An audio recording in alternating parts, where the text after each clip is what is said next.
So, where I want to start, Sarah, is a little bit about your story because the idea of this podcast is really about people making big transitions in their life and choosing to step into a new identity or a new way of being. And something that you said, which I so strongly resonated with and found myself in that, in fact, was you said, we can only live a life that our nervous system is comfortable with, meaning we can't expand beyond that. And there's a process of, we want to make change. We want to have the new thing, show up in a new way, have different kinds of relationships. And yet we're often held back by a dysregulated nervous system and don't know why or don't know that that's part of it. Oh my goodness. Yeah, I mean, I think that that is maybe one of the most important and most missed pieces that I see in self-help and manifestation work, even in therapeutic work. And it causes people to feel like the life they want is impossible for them. It really fuels shame, like there's something wrong with me or I'm not trying hard enough. And the nervous system and this specific thing we're talking about is so crucial in order for us to step into the life that we want. And then for you, looking back, what surprised me is you said that a divorce of yours ended up being something to celebrate. Mm. hmm That's often not what people think of when they think of divorce. But for you, it represented an opening of a new chapter and one which invited in more healing and more growth. Can you speak to that a little? Yeah, I think that our world, because of our nervous systems and our fear response, we have a really negative connotation to endings.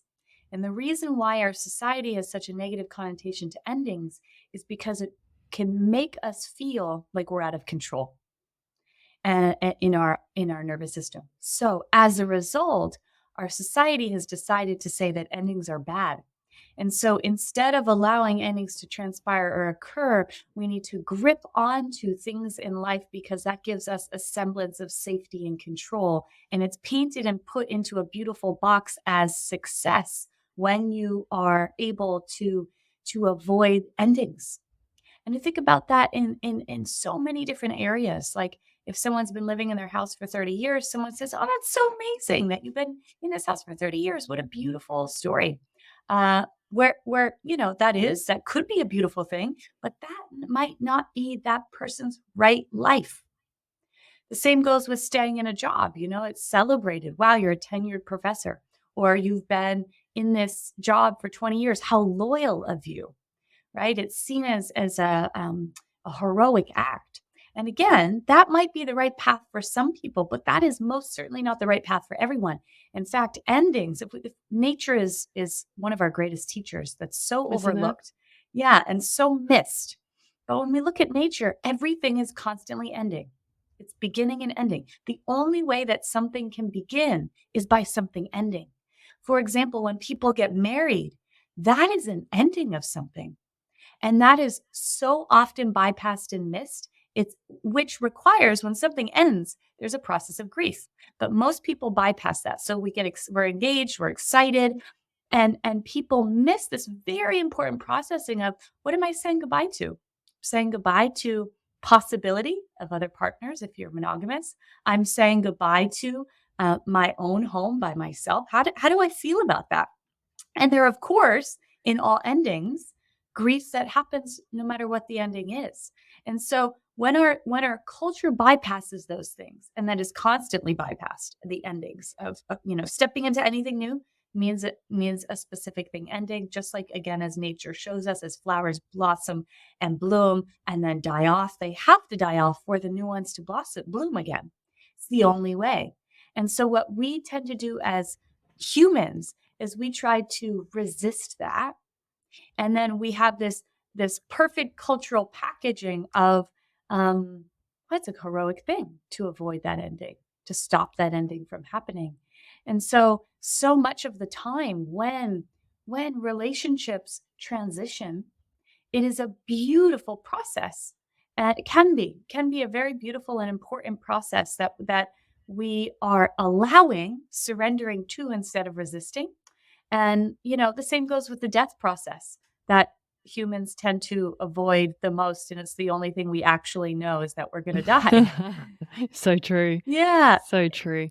And I want to say this, not all marriages are meant to end. I will also say that in my marriage, I spent, I don't know, maybe more than 5 years in consistent couples therapy, trying to grow together. And when you reach a point of doing all of that work and putting it in and putting all that time and effort in, and it's not right, doesn't fit anymore, that is not a failure. In fact, it's an incredible celebration of our growth, because all relational dynamics, friendships or partnerships, marriages, we come into it with an unwritten contract. Meaning, just to give a quick understanding of family systems, that every single one of us, we came from our family of origin. And I think of that's your family system. And I think of that kind of like a theatrical play. So every family is like their own theatrical play. And within that play, let's say it's Midsummer Night's Dream, just to make something up here. Everybody has a role, meaning everyone gets a script that they pick up, and you are actually given the script at birth, and you're given a specific role that you have to play in order for the family system to work.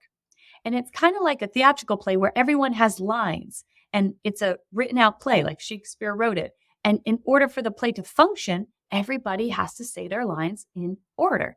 And so for some of us, that might mean when I was born, I'm making this, it wasn't my story, but let's say you had caregivers who were not emotionally connected, and you were born and your mother said, here, your role is my emotional companion. And you get that role when you're born, and now you're responsible for your mother's emotional experience. And in many ways, you're her emotional partner, which takes away your childhood experience. Some of us were given the role of the scapegoat. Some of us were given the role of the achiever. When you achieve, you receive love. Some of us were given the role of having no needs and taking care of everyone else's needs, so on and so forth. So anyway, we get this role. In order for the play to function or the family system to work, you have to say your lines. And what happens is that when you usually turn 18 or so, you leave that family of origin and you go out in the world with your script. And my script had a lot of roles, but one of them was having no needs and being codependent and taking care of everyone else's needs. So I was out in the world subconsciously holding my script up, looking for someone to fit into this script. Well, looking for someone who can fit into this script, because that's the only role I know how to play. Like each of us have a role we know how to play. And so subconsciously, everyone is holding up a script. They don't even know it. And we meet people, and if that person fits the script, what do we immediately feel? Oh, I feel like I've known you forever, even though I've only known you for a month. You feel like home to me all of a sudden. I have electric chemistry. What does that all tell you? Ding, ding, ding. They fit your script. They fit your script. The familiarity feels safe. That's right. So here's the thing. If we haven't done any healing work, I met my ex-husband when I was 22. If we haven't done any healing work, then we are fitting dysfunctional scripts. Like this is not, it might function if both of us read our lines, but it's not functional. It's dysfunctional. It's the before of healing. So what happens is we get into that dynamic, and some people, if both parties never do any of their healing work, they could be in that for 50 years, and because they continue to be in a dysfunctional dynamic. And if both people are willing to not do any of their work, it will continue working. Those people will be miserable inside. They might not let themselves know that, but that's what's actually occurring. Now, what happened to me is I was in this dynamic. I picked someone whom it's a miracle, really, because I have a complex trauma history and severe sexual abuse and neglect. And I picked someone who was a safer version than what I grew up with. So he had all the needs. I had no needs. It was centered around him. I could only have certain emotions. I couldn't have all emotions. Like I couldn't really be angry. If I was angry at him, then it would be turned around on me. So anyway, there was a lot of unwritten rules, but it was perfect for what I needed at that time. For me, my nervous system didn't have capacity to meet someone whose script was Sarah, I see you and adore you, and I can hold a mirror up to you, and I want to meet your needs. It would have been way, as we talked about before, too much for my nervous system to hold. That good wouldn't feel good. It would feel incredibly overwhelming. So I picked a healthier version of my childhood. I'm so grateful for it because he held a space and was supportive of my healing. But here's the thing, the more that I healed after many, many, many years, all of a sudden I wrote my new script. Because what happens as we heal is we have this script and we say, actually, I don't like this role anymore. This doesn't serve me. And Exactly. we get to get a pen out and say, I'm scratching out all this stuff that I was born into. No, actually, I do have needs. Actually, sometimes I do get mad at people, and it's okay to get mad at people. Actually, I also have desires for my life. I'm not putting up with this anymore. All of those things. And I rewrote the script. Now, my ex-husband did not rewrite the script. He wanted us to be in that same script, and that worked for him. And he wasn't venturing on the same journey that I was. So what happened is now we have two different scripts that don't work because they don't go together anymore. So what we tried to do for many, many years, my hope was he'll rewrite his script, but you know what? You can't make anyone do that.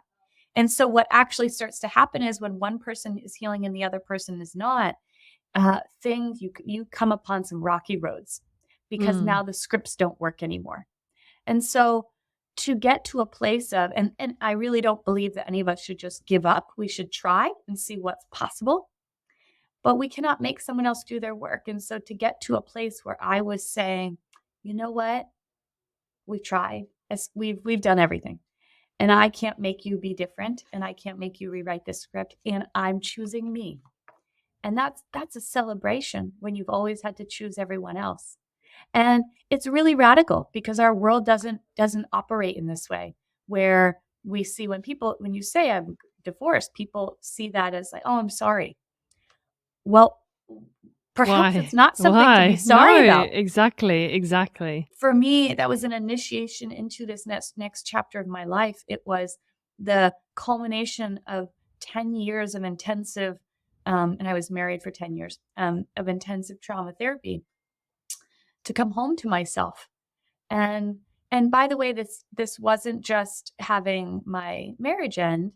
It also meant, and continues to mean along the way, the more we become ourselves, it means that our communities will evolve, and our relationships will evolve. And I really hope I'm not scaring anyone here. This doesn't mean as you heal, your whole life is going to fall apart. It means your whole life is going to come together. That's what's actually going to happen. And so for me, there was also friendships along the way where if they weren't also on board with going on this, really, it's like a hero's journey of healing, then that relationship could only go so far because people can only see the parts of you that they can see within themselves. Exactly. No, I see that regularly where in the idea that we can only meet somebody to the depths at which they've met themselves.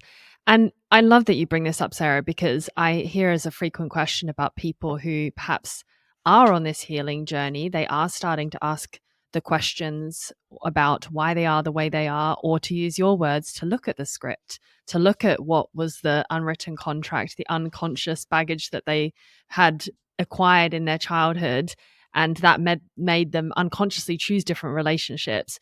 But now they go, well, what do I do when I'm on this journey and the person that I'm with is not? Yeah.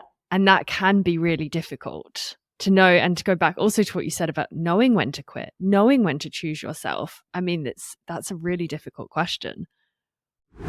Quick pause. If you're a regular listener to the show and you have found value in these episodes, I would be immensely grateful if you pledged your support.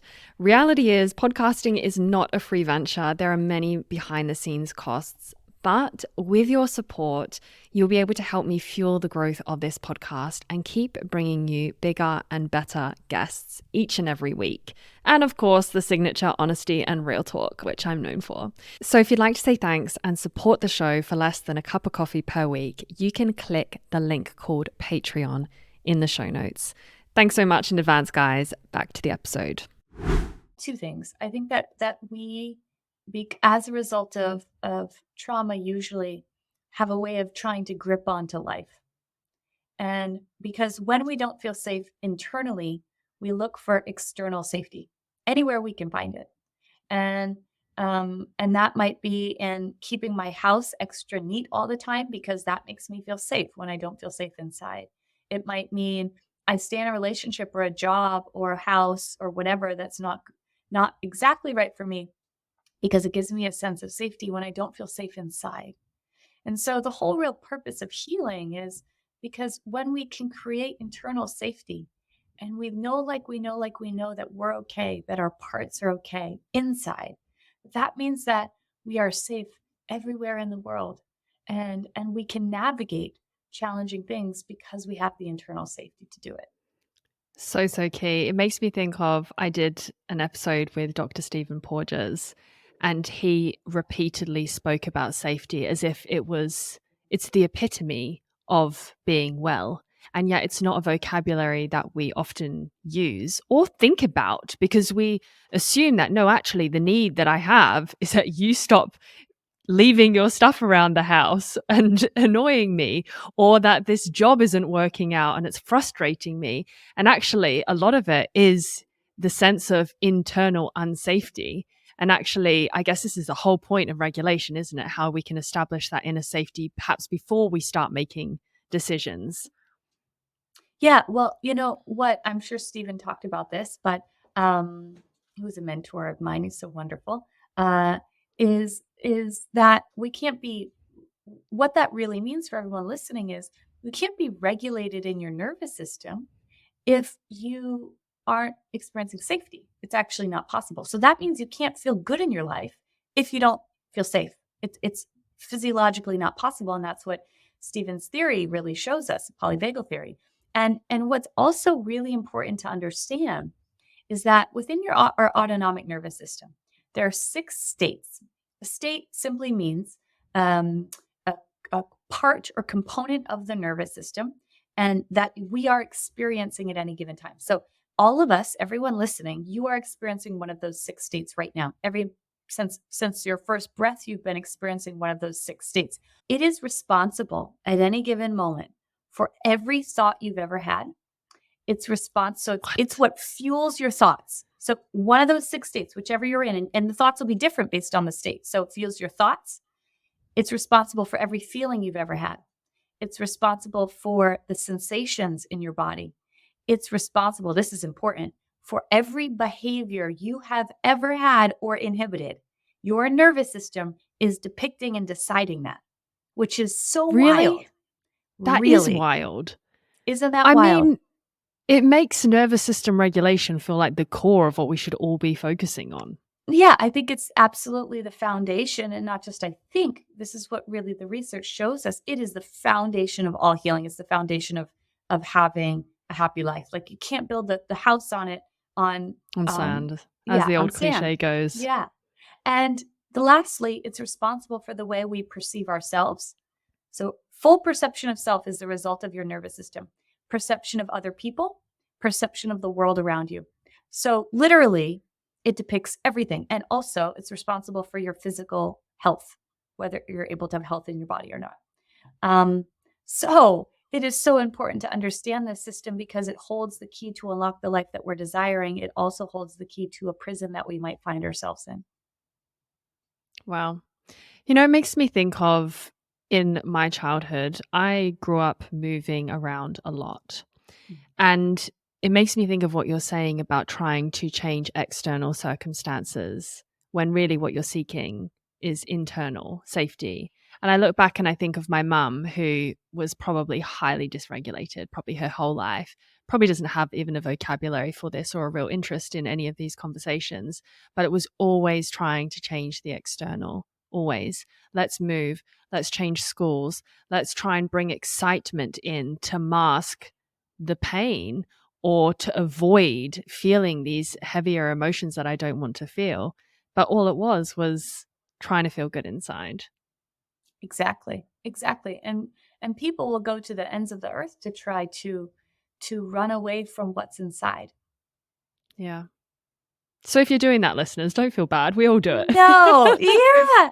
And those are called coping strategies. So exactly. essentially what this means is We all have. So the result of trauma is not actually an event. It's the overwhelm of stimulation in our bodies or energy as the result of an event.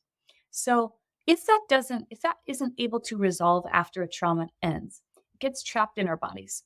And so the options are to be perpetually present to that activation, which is not a good idea, or to find ways to not have to be present to it or be in our bodies. And so if I think about, like, for those just listening right now, not seeing the video, I put my hand in a fist and think about my fist like the activation in my body. So the option is to be with that, or I can, and with my other hand, I'm covering up that fist. So, or I can cover it up. And so I can numb or disconnect from that activation. And so we all find really brilliant ways, like scrolling incessantly through Instagram, like incessantly dating, moving all the time, working all the time, which our society really says is amazing. Our society says heroin's bad, but working all the time is great. Or exercising all the time, so your body fits this social norm of what we've decided is a good body. And then what happens is you get praised for the coping strategy. That's exactly the same as doing cocaine. It's the same thing. They're covering up the activation. And when we can actually regulate our nervous system, we're actually getting rid of that giant orb or sphere of activation. We're getting rid of it so it can leave our body forever. Some of that activation that may have been there for 3 decades when traumas occurred. And the result of that is then we no longer need the things to cope. I'm no longer binge eating because I don't need to cover anything up. Or your mom, I can actually be anchored because I'm not running away from what's inside of me anymore because it's not there. So powerful. Mm-hmm. How is that going to feel, though, when we do try to remove that coping mechanism?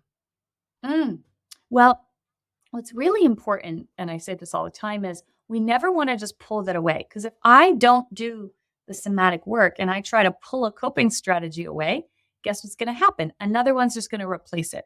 Because my system is saying, if you remove this, we have all this dysregulation, which is why a lot of times I see people in recovery, like maybe they're an alcoholic, they get in recovery, and they're not actually addressing what's happening in their body. So now they become a triathlete and they're every single weekend doing triathlons and they can't actually stop.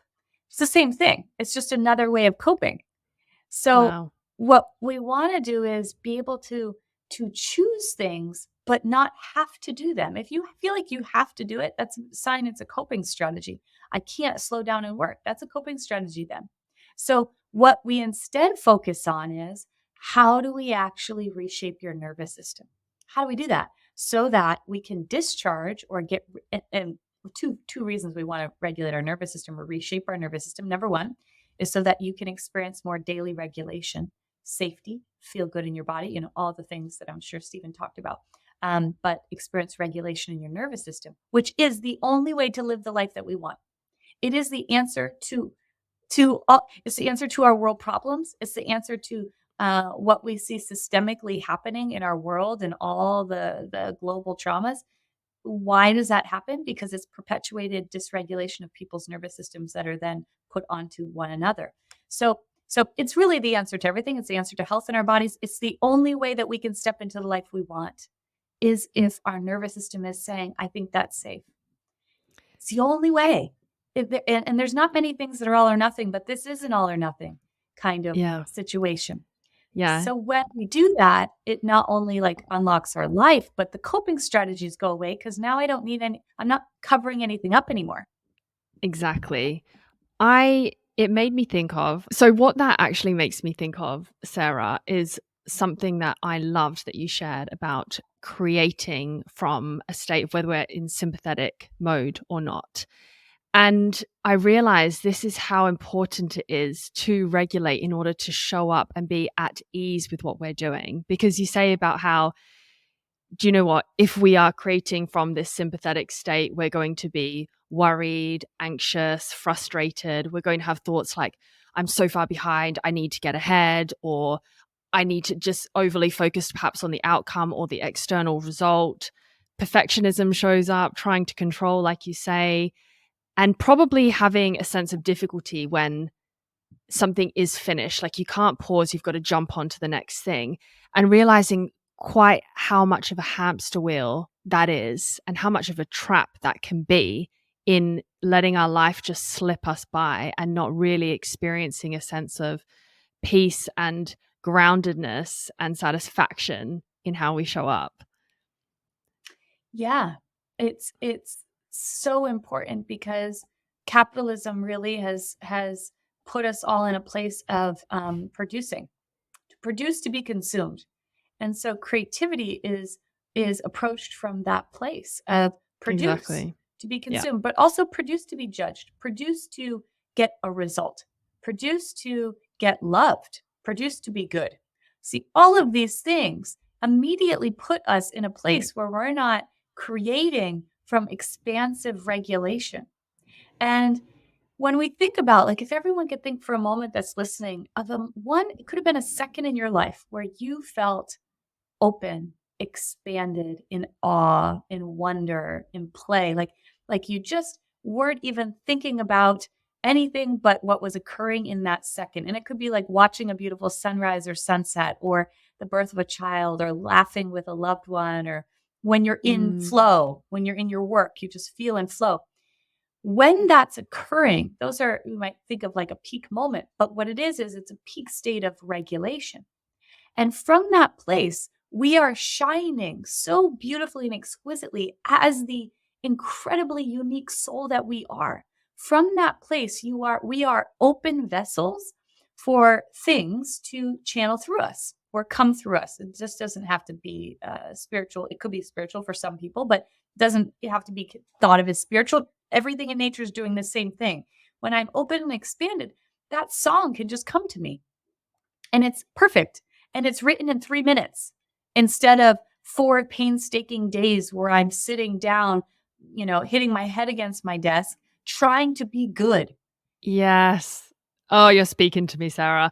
And it made me Mhm. think of, I think you actually shared this about there was a time in your life when you were very much stuck in what's known as a freeze state. I don't know Yeah. the exact nervous system talk for that, but in a freeze state, and you said you felt this deep sense of urgency in everything you did, that you felt behind in life and would spend all day in front of your computer without ever really actually being able to do anything or produce. Now we've had the little bit of a Yeah. capitalist talk, but still there is a necessity obviously to Yeah. produce something or be in action, and actually how being in free state can make us do the opposite.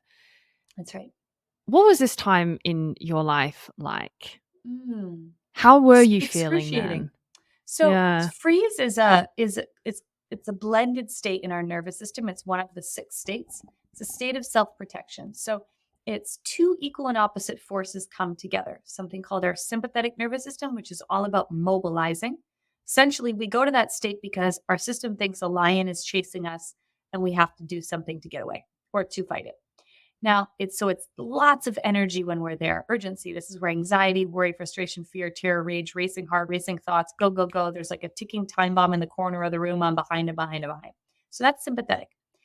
Then it's mixed with the opposite state, which is called our dorsal vagal complex. That's actually our most extreme form of self-protection. We only go 500 million years old, just to give listeners a sense of the how exquisitely evolved the system is. And its whole responsibility is when it's, and I think this is such an incredibly loving thing that our nervous system does. When people have let us down, our nervous system never has. When our nervous system has decided the threat is so imminent, it's so dangerous, and we can't fight it and we can't get away. Like, I can't get away from what's happening in my house. I can't, as a child, I can't get away from this incessant experience. Our nervous system says, my love, I can't make this stop, but what I can do is I can help you leave your body so you don't have to feel the perpetual pain of what we can't make go away. I just think, like, what a beautiful thing. Every mammal has the ability to do this. So the gazelle that's about to be eaten by the lion, its system says, my love, we can't get away, but I can make sure these last few minutes are in peace. And that gazelle will go into its dorsal system and leave its body so it doesn't have to feel it.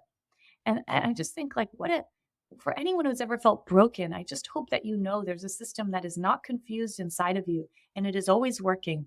And it is always doing what it can to keep you safe from what it doesn't yet know is safe. So kind of a side note, but I just wanted to say that. No, it is. And it's a lovely reframe for sure. Yeah, it's important. And so this dorsal system, think of it like a bear in hibernation. It's all about energy conservation, shutting down. So this is where apathy, hopelessness, depression, dissociation live. Even if you sleep, you feel exhausted, blank, numb. So it's a real shutting down. So when these two states come together, they're two equal and opposite forces. They render us stuck. So an exercise I usually have people do, and everyone listening, just so you can feel this, I think it's important, not just to hear what I'm saying, but just try this out so you can feel how intense it is. With two hands, putting them in front of you, push as hard as you possibly can. So just really do that. Do it with me, Shannon. Push I'm as doing hard it as with you. Good. Okay. Push as hard as you can and keep pushing really hard. What you're going to start noticing is your heart rate's going to go up. There's tension in your body. There's probably some shaking. It's taking a lot of energy and effort. All right. And then we can stop. So that's not nothing. We might have not been moving, but we were doing so much. Does that make sense? Mm-hmm. Yeah, so everyone listening, what I want you to see, and the reason I want you to try that is because I want you to see when you're in this state of freeze, although it externally might look like nothing is happening, there is so much going on. So what this looks like in your life, if you are here, is you'll have all this energy inside, but it's almost like you feel trapped in it. There's nothing I can do. Real life examples are, let's say it like for me, I wanted to step towards my purpose. And I would have this goal or this vision of this thing I wanted to do. And then I would sit down to do it and I would feel this urgency and then I would go blank. Like, I just need to go to sleep. No, but I have to do this thing, but I can't do it. I have to do this, but I can't do it. And for hours I would sit there and like, I would have a list and then I would rewrite the list instead of actually stepping towards the thing that I want. I would just continue to dance around it. It's like dancing around the thing in the room. And then I'd go organize the junk drawer, but all the while thinking about how I need to do this thing and someone's going to take my thing and blah, blah, blah. And I spent years there. Yeah. Is that in essence a procrastination? So when many of us are procrastinating in some ways, that could be reflective of this freeze state because we're avoiding the discomfort of what it would mean to actually get to the heart of what it is you've got to do. That's right. So remember I said that your nervous system, each state, is responsible for your behaviors. Procrastination is just a behavior. And so yes, it's the behavioral expression of freeze, where I am having this need to do the thing. I need to do it. And by the way, procrastination can look a little different depending on, it can also be in our dorsal state where we just avoid. I don't feel an urgency. I just don't do it. I haven't looked at my finances in 4 years because I just don't look at it. That's an avoidance, which is a dorsal behavior. But procrastination from freeze is you think about it a lot. Even something as simple as I get a text message from a family member or an old friend, and maybe it has some confrontation involved in it, and I look at it and feel anxious. I'm like, I'll do that later. And then I didn't do it. The next day I think like, oh, shoot, I didn't respond to that person I really should. Now I'll do it later. That is freeze. I have to, but I can't. I have to, but I can't. And we could just continue to stay in that. We can stay in that.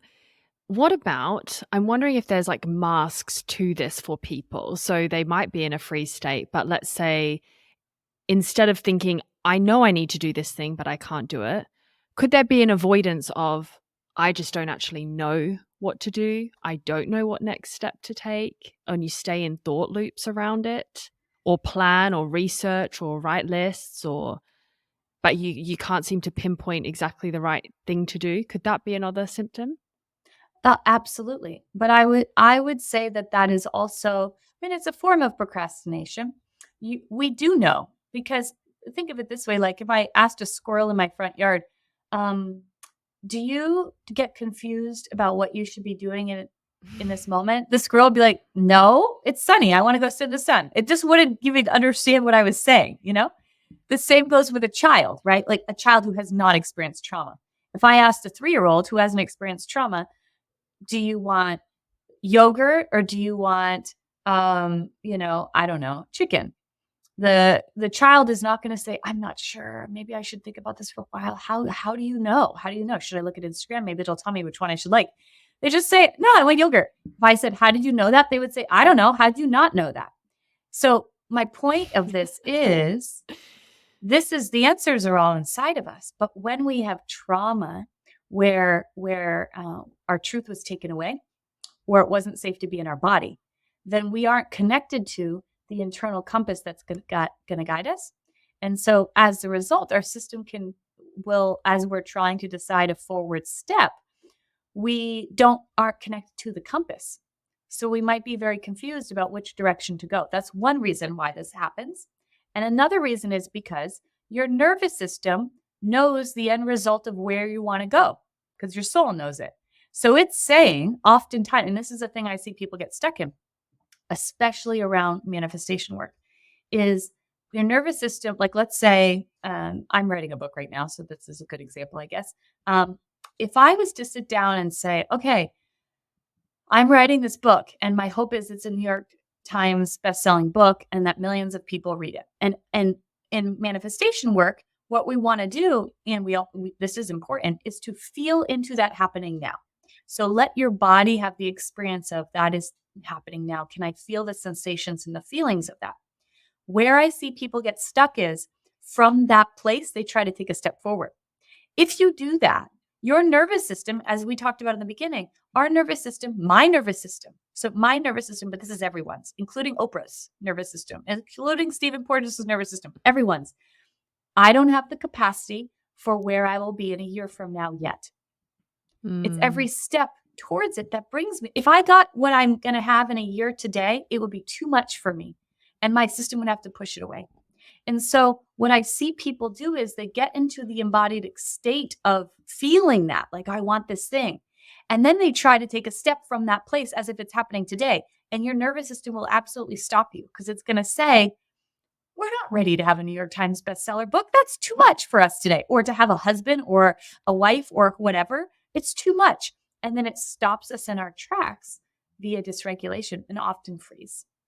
That's so interesting. So I guess so many people then, when we're thinking about setting goals, it's really important to not project too far and to actually break it down. Well, what I like to do is feel into it, maybe 5 years from now, 1 year from now, whatever. Bring it alive, marinate in it. And once it's alive, what I want to do is I want to put that on a shelf. And I want to say, when I'm working with people, we build a relationship with our nervous system. So I would say to my nervous system, so that is where we're going to go. And we're only going to get there when you're ready, nervous system. We're not going to go faster than you're ready. If we go faster than you're ready, it won't work. You'll stop us. So we're going to go slow. Slower means faster. And today, we're actually not writing a book. Today, we're going to write 2 pages in a journal. I mean, I'm going to call it that. I'm not going to call it, I'm writing a New York Times bestselling book. No way. Our nervous system will stop us. So what we have to do is once we have that thing that we're desiring, a partner, whatever, then I put it on a shelf. And then I say, today, what is a tolerable step? Now, a tolerable step, as I describe it, has 2 components. Number 1, you can complete the step.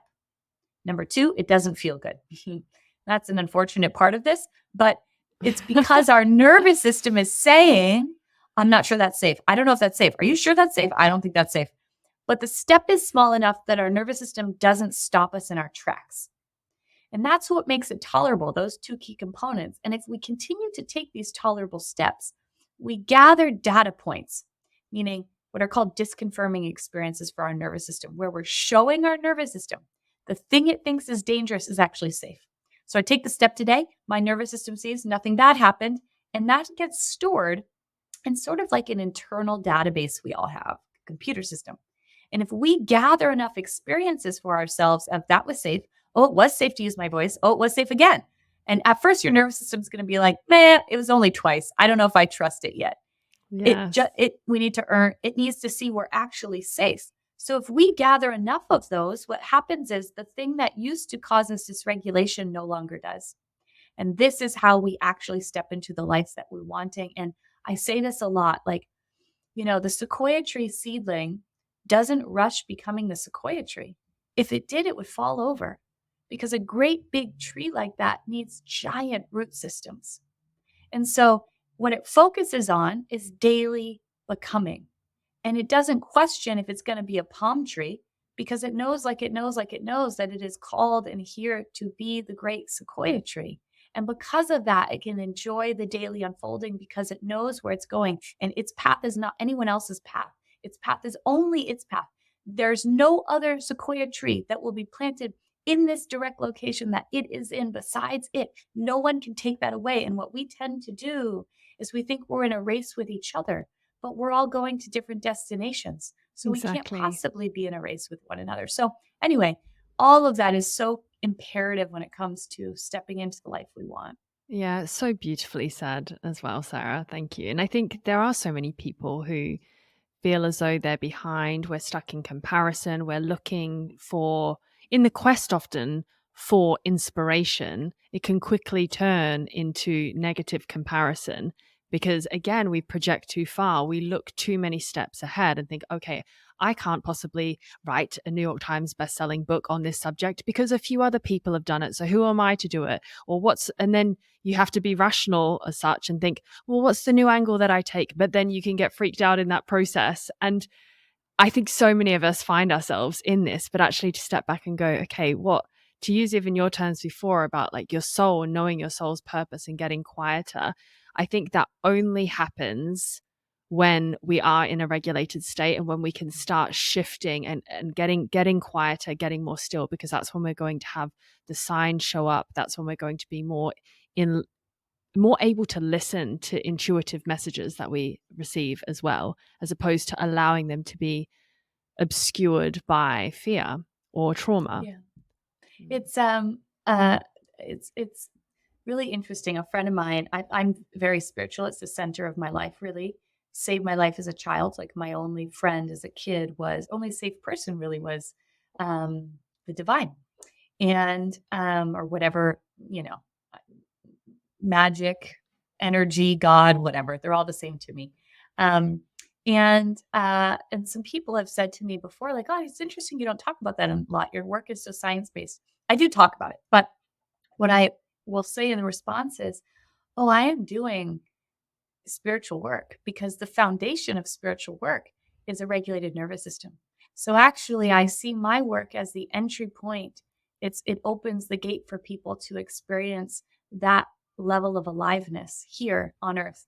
So many of these religions teach about it being somewhere else. I really think that this concept of hell is simply trauma and the being trapped in that and what that is like to not feel alive. And what I think this concept of heaven is healing and coming into full aliveness here. And so my work is very scientific, but I feel that it is entirely spiritual. Yeah, I can totally see that. And it makes me think of a previous podcast guest we had on who spoke about accessing our higher self. And she really expressed that as being in the body. When we have this term of, well, what is the higher self? What is our intuition? What is this external guidance? It is something that lives in our body, that we experience in the present moment when we are calm, connected, and alive also, like you say. So the words like flow is a heavily scientific topic. But what is that? It's the spiritual state of being deeply present. And it just depends which terminology you want to use, but they're referring to the same thing. That's right. It's all the same. It's so interesting, I think. And this is the polarizing up that usually happens from dysregulation when people are like, no, this is the way, or this is the only thing.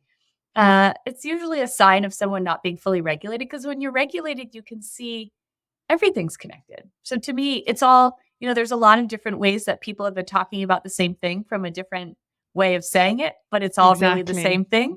Exactly. Yeah. I want to go towards a bit about parenting or helping other people in our lives, because we've spoken about the importance of self-regulation. And of course, that is really key because that impacts our relationships. But what I'm thinking is how we can help somebody else in our life who is experiencing dysregulation and they have been triggered in some capacity, and we want to help them to regulate as opposed to getting swept away in the drama. So what is, let's take an example of me and my son. My 6-year-old son had a meltdown today. And he threw his skis on the floor. We just went to hire skis for him for the next ski season. And instead of being like, yay, mum, thank you so much for getting me skis. This is wonderful. I'm so excited. He was in a right strop. He got in, he threw them down on the hard floor and started full on bawling his eyes out. Could not work out what it was, but clearly went into complete dysregulation. Yeah. And sometimes as a parent, that is so hard because for me inside, there was a part where I was like, that is frustrating. That is not aligned with my values. This is being ungrateful. You could damage the skis that we've just rented or break the floor. How could I, or anyone else listening a parent who finds themselves in that situation, how can we better help ourselves to show up better, but also help our child who is in that state? Well, first, I just want to say being a parent is the most important and hardest job I think there is in the world. I want all the parents listening to have some grace and kindness to yourself, because it's very human to feel frustrated about that. And one of the reasons why it's so human is because we have something called mirror neurons. And that means that nervous systems read each other. Nervous systems respond to each other, which is why, like you said, sometimes watching my videos or hearing my voice is nice. Well, I think the reason why is because I'm doing them from regulation. And so people feel a little better just by hearing it. It's how I felt with Mr. Rogers when I was a kid, or Bob Ross's, because they just had a way of making me feel regulated. Now, people who are dysregulated also have a way of making us feel what they're feeling, dysregulated. And so it's really normal to have that feeling or response. And part of our work is beginning to have somatic boundaries that we can set with people whom are dysregulated. It's part of the work that I do, is really teaching people how to set boundaries, somatic boundaries in our bodies. But one very easy way we can do that is start seeing people from the lens of the nervous system. So if someone is dysregulated, this doesn't condone not okay behavior, but I want to see their nervous system, not them in that moment. What's happening there? So your son was in his sympathetic nervous system. And if I can actually just notate that and see that, and sometimes I'll even have people use an image or a color, like what color is the energy around him, or what color is that sympathetic response. What that does is having a visual and seeing in the state differentiates us from that autonomic, that person's response. And that differentiation is like a boundary. So instead of me becoming engulfed, I can now see it's separate from me, which decreases the level that it causes exacerbated dysregulation in my own nervous system. So that is very important, along with some other somatic boundaries, which are not cognitive. It's not about, this is the way I should set a boundary. It's how do I allow my body to have spatial safety from what's occurring. That's very, very loving and important. It's actually the only way we can help another person. So that's really important. So in real time, does that mean that I would check in with whether I'm feeling this rush of energy or tense in my body, my muscles tense up or something like that? Yeah, exactly. So what I would want you to start noticing is the more we learn about the nervous system, we can notice what's happening in another. So your partners or your child's noticing, they're in regulation. Great. That means it's very, I don't have to have maybe the kind of boundaries I might if they are dysregulated.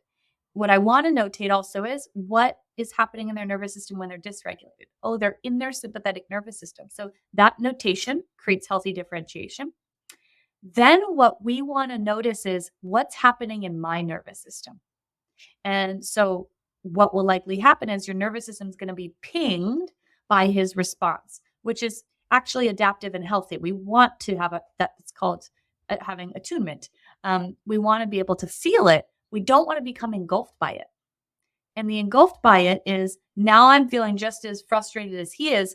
And when that occurs, no one can help. One of my mentors, Deb Dana, says to clinicians and therapists, I remember many years ago, she said this in a training I was doing with her. She said, if the clinician or practitioner is not in regulation, there is no clinician or practitioner in the room and you should stop the session. So Wow. if the parent doesn't have a foot in regulation, there is no parent in the room, and we need to pause. The parent needs to pause to get themselves into regulation so we can actually help the child, because nervous systems regulate nervous systems. If you are not regulated, you cannot regulate your child. And so this is why I have a lot of parents that come to me and say, like, I can't possibly put time aside to do this work for me or the money because I have kids and I want to put it towards them. The very best thing that we can give our children is our own regulated nervous system. If you want to give them one thing, the best gift of their whole life that you could give them is your regulated nervous system. Because when you're regulated, you regulate them and you create a safe, steady, sturdy base that they can consistently come back to receive regulation through. This is what creates a secure attachment. This is what teaches their nervous system how to regulate. So in that real time, so number one, when I work with parents, our consistent practice to regulate our own nervous systems and to do things that bring us into regulation, which means also taking time in our lives for us that bring us joy, having friendship, connection outside of just the family, so important and vital, because my nervous system comes in and nourishes everyone else in the family. So number one, that's the most important. Second thing is, when a child is dysregulated, I want to do that boundary work that I just named. Then I want to check in with my nervous system. Am I regulated or not? And if I'm not, I need to do something in this moment that helps me come closer to regulation so I can help my child. A simple breathing exercise is humming, swaying, tapping. There's many, many therapeutic things, but can I do something in this moment to feel a little bit more regulated? And from that place after that, once I'm a little more regulated, now it's like I have a life raft as my child feels like they're treading water or drowning.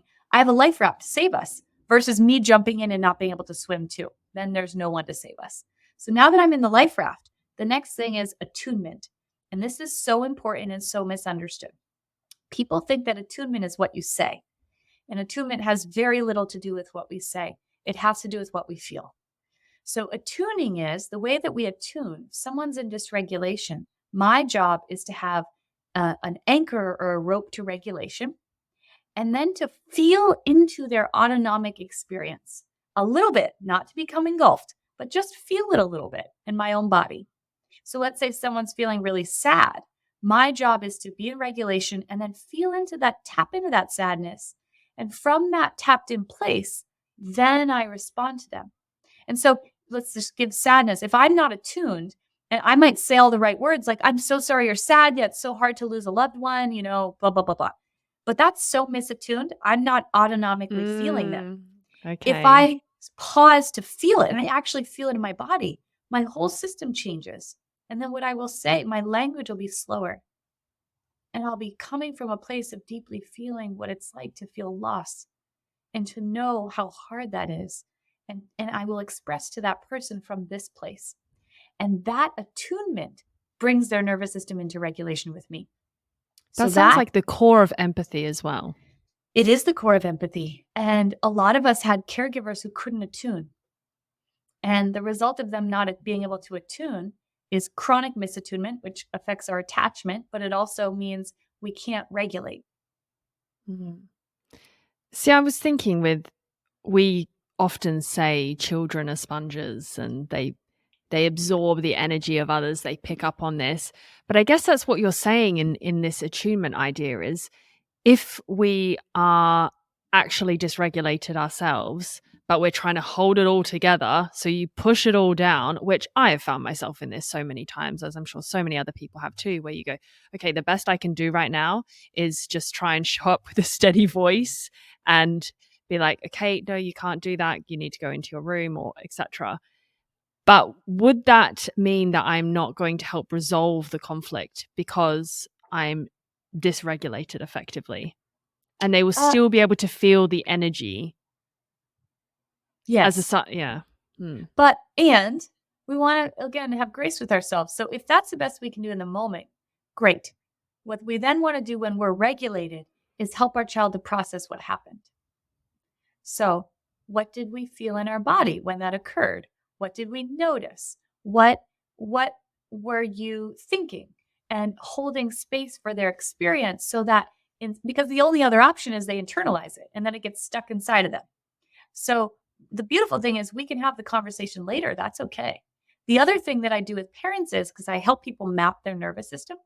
I help parents with children map their nervous system so kids can understand what's happening. And then I help them create in their homes a toolbox for regulation, like have a little box in the house, and it's filled with stuff that help us to regulate. So if I'm feeling anger, that's energy in my system that needs to be moved out. Sitting still or going to my room will not help that whatsoever. Which means it gets internalized. But what might is maybe I have sticks in my room. We gather them together. And when we are in the basket, and when we feel anger, we take the stick and we squeeze that anger into our hands. Put the anger in your hands. And maybe we make a sound. I feel really angry. Feel that. And then we take all that energy. We break the stick with a sound. That's discharging somatic energy. That's regulating our nervous system. So when we can create an actual toolbox and we can go do it together, which means where both of our nervous systems get to regulate at the same time, we're giving our kids such a gift because now they know what to do with their external experience. They know how to change it instead of shutting it down. I love that. What are some things we could have in this toolbox? That's one. Great. That's I highly recommend. It depends on their autonomic state. So that's one that's brilliant.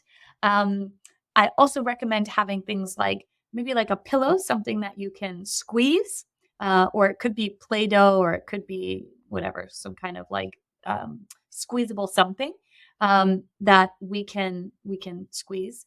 I like to come up with different sounds that we can maybe have on a list that we can make together.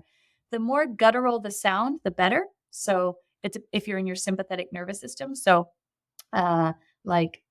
growling sounds, deep, not sounds up in my sinuses like but more like deeper sounds, because that vibration goes down your sympathetic and your parasympathetic chain.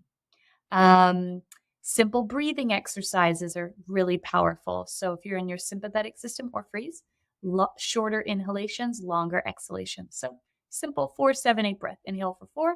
We hold our breath for 7 seconds and we exhale like we're blowing out a candle for 8 seconds. Really helpful. Other things, using all of our senses to come back into the present moment. So what I'll do with people, and this is all of these things we do as adults too, but a 5-5-5 game. So can I smell 5 things either in the basket or in the room? Can I see 5 details of things? Can I touch 5 things? So 5 interesting things in the box, like maybe it's a feather. Really feel the feather. And we're just going to touch the feather together. So see, smell, touch are really powerful. Having those in the box. So interesting things we can smell, interesting things we can see, interesting things we can touch. We say toolbox in the sense of, an idea in the abstract, but actually you could literally have a box, and that's what I feel kind of called to do, like literally have something that I can put in his room that has these things in it. So we know we set up something. When you are feeling angry, this is what we do. When you're sad, this is what we do. When you're exactly. And we do it together because children don't have the ability to self-regulate. They literally can't. So we need the co-regulation. So doing it with the child is so imperative. Because if I tell a child, go to your room, what I'm essentially saying is, I am actually training your nervous system to learn how to be more dysregulated. Because the only option is if a child's in sympathetic and I tell them to go to their room, they can't self-regulate. So what their nervous system is going to do is it's going to resource the dorsal system, the most extreme form of self-protection, and then they shut down. It looks behaviorally like they're behaving now, but no, what happened is we just covered up the activation that they're going to have to go deal with in 20 years. So, and if we repeatedly do that, that's what's occurring. So instead, we do it together. And now we've taken the attention off of this stressor on them, like the skis, and we've taken their attention and we put it to the toolbox. Let's go to the toolbox together. So with parents, I always have them create in the house a physical toolbox that we can go to and use. Brilliant. I'm sold. And I want to do a quick mindset shift round here and wondering if we could quickly reshift what comes up as common negative thoughts for people and see how we could reframe this in a different way. So let's say right now I'm saying, I always mess things up. I'm never going to be successful. What could we say to that? What I would say is we need to not focus on the thoughts at all, actually, at first, and instead change our autonomic state. Because what polyvagal theory shows us is, and this is why cognitive behavioral therapy and mindset work can be very ineffective a lot of the time, only really effectful when we're in regulation. So here's the thing. Your state creates your story. I'm going to give you a real life example of this from a previous client of mine. She, who I've got permission to share this, woman in her 60s has been for 40 years. When she shut down in dorsal, the story about her husband is shutdown. Dorsal is the shutdown state. The story or thoughts are, I married the wrong person and it's too late for me. That is so dorsal dominant because it's all about I can't, immobilization. The story when she's in sympathetic, I'm about to swear everyone because these were her words. This is a woman who doesn't swear. In her daily life, when she's regulated, never swears. Not that swearing is good or bad, but that's not a part of her vernacular.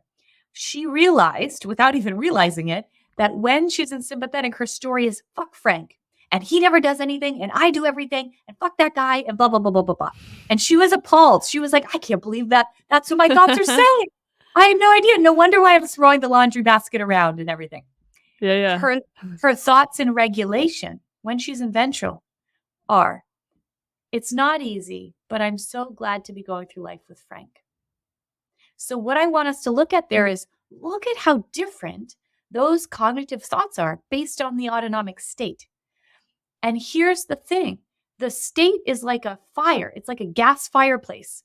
And if you're going to stay in that sympathetic state, because what you just gave me, that thought is a sympathetic thought. If you try to replace that, but you stay in sympathetic, it's like taking logs off of a gas fireplace. The fireplace doesn't stop.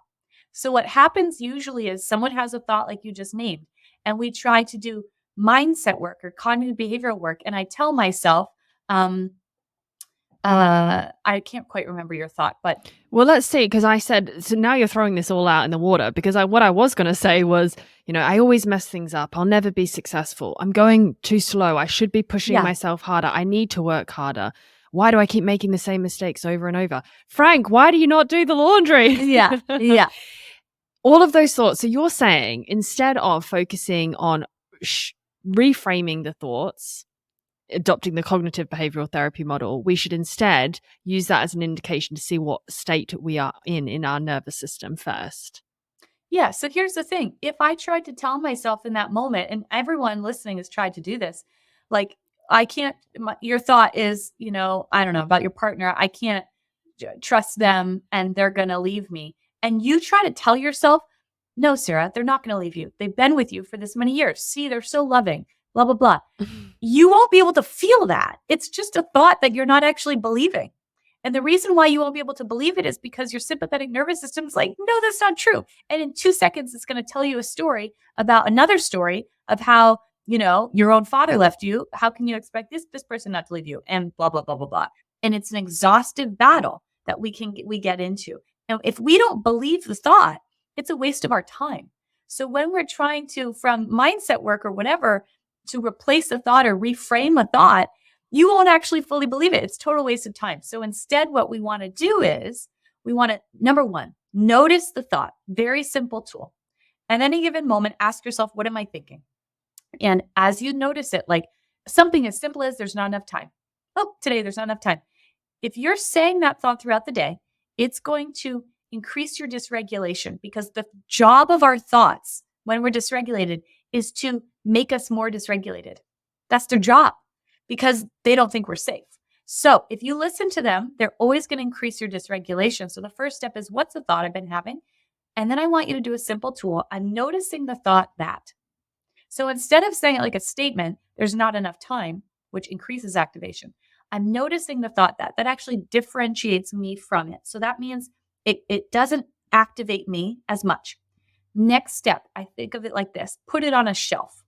Like, think of it like you're shelving it. You're not telling it to go away because it can't go away. You're dysregulated. You are living in this dysregulated state. It's going to be there. I think about kind of like a room that you're in where all these thoughts exist. So what we do is we put it on a shelf and then we get out of that room so that we don't have to be in the room where all these thoughts are, meaning I have to now turn towards regulation. And the thought will keep coming and you say, oh, I'm noticing that thought again. I must do something to regulate my nervous system so I can get out of this dysregulated state. Then when you're in ventral, what you're going to notice in regulation, there's no thought about there not being enough time. Because from regulation, there's always enough time. And when you have the thought, like there's not enough time, when you're regulated, it doesn't ping you in the same way because now you're in a different state. So only from regulation do we want to try to create new neural networks for positive thinking. When we come into regulation, that's a beautiful time to ask yourself what's actually true, because now you can feel it. So now I can actually feel it in my body, which imprints this truth in my system. And everything else is just an exhaustive battle that it doesn't actually get us anywhere. Sarah, you are brilliant. That is so, so helpful. And I am so sure for everyone listening right now, you will, like me, know that there is so much here to unpack, so much to reflect on, and so much to also start taking action on in our lives. Thank you so much for all of this, Sarah. It's been a true pleasure. Thank you so much for having me.